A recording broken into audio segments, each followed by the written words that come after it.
Nasubukan mo na bang magluto ng pansit bato na ang sahog ay tinapa? Ito na yata ang pinakasimpleng paraan ng pagluluto ng pansit bato. Tara samahan mo ako dahil sa video nito magluluto tayo ng pansit bato na may tinapa.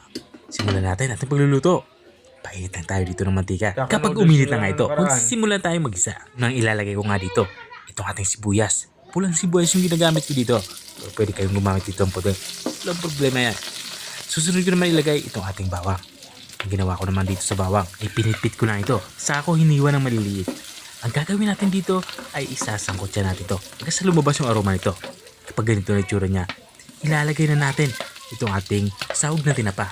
Ang gagawin natin dito sa tinapa ay iprito lang natin ito hanggang sa matusok ito ng bagya.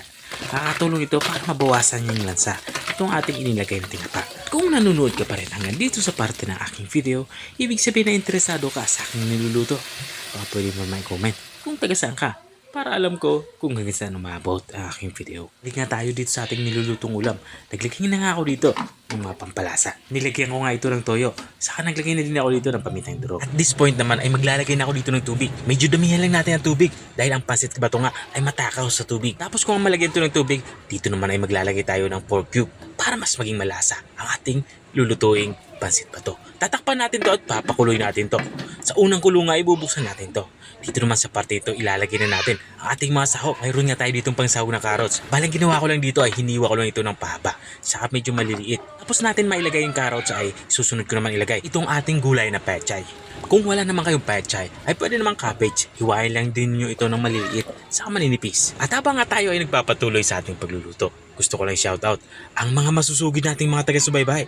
I-shoutout nga kay Ma'am Rosalita Gregorio ng San Andres, Balod, Masbate.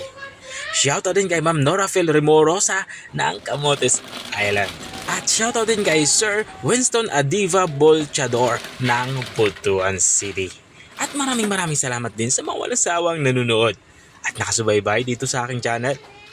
Balik tayo dito sa ating nilutong pansit bato. Matapos kong matimpla ng mga pampalasa itong ating sabaw, dito naman sa part ito inilalagay ko na itong ating noodles na pansit bato. Ginawa ko lang dito ay hinayaan ko lang masipsip ng pansit bato itong ating sabaw.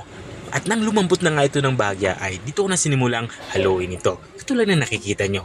Halu-haluin lang natin to hanggang sa tuluyan tong maluto. Mabilis lang naman ito maluto. Mga 5 minutes na paghahalo ay luto na ito. At dito nga sa parting to ay lutong-luto na nga ito. Pwede na natin itong iserve. Ito na nga yung ating pansit bato na may tinapa. Kung nakarating ka hanggang dito sa dulo ng aking video, maraming salamat sa panunood. At kung nagustuhan mo naman yung bago nating recipe ibinahagi, pwede mo naman ito i-share. O siya, ang hindi na lang ako. Kita-kita ulit sa mga susunod yung mga videos. Paalam! Bye-bye!